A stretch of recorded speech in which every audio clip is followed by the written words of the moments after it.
Most weekly planning advice looks something like this. Wake up Monday, write a long list of goals.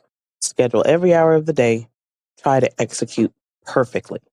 And by Wednesday, the entire plan has fallen apart. The meetings ran long, urgent work appeared, energy dropped, and suddenly the week feels chaotic. But here's the problem. Most weekly planning assumes time is the constraint. But in reality, the constraint is usually capacity.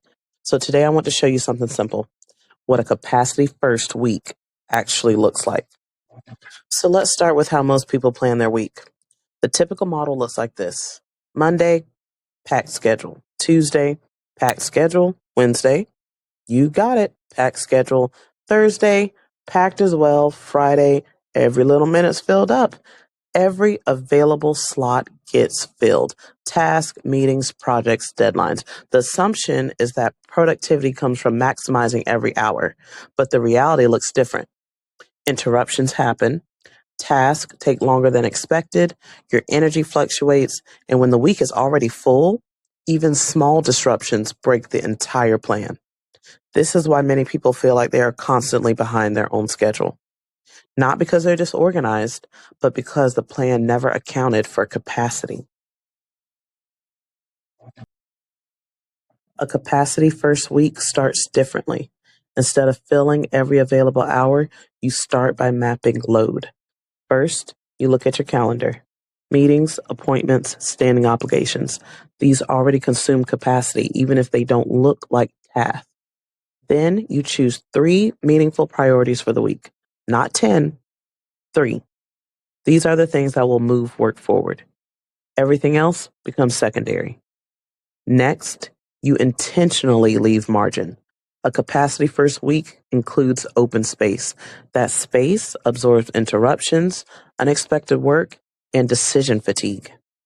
And finally, the plan stays flexible. If Tuesday becomes overloaded, priorities shift to Wednesday. The goal isn't perfect execution.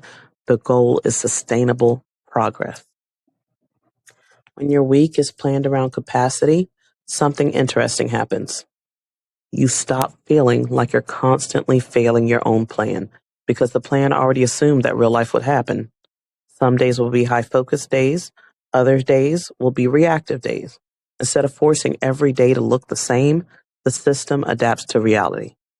And over time, that leads to something more important than perfect productivity. Consistency.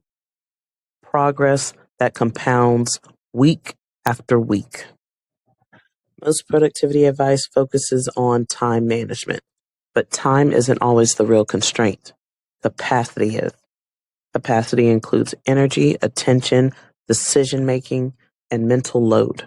When you plan your week around capacity instead of optimism, the structure changes.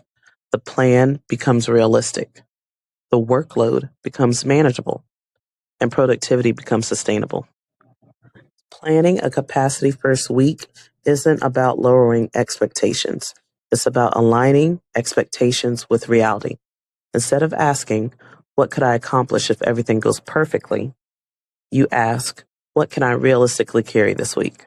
That single shift changes how planning works. And more importantly, it changes how the week actually feels.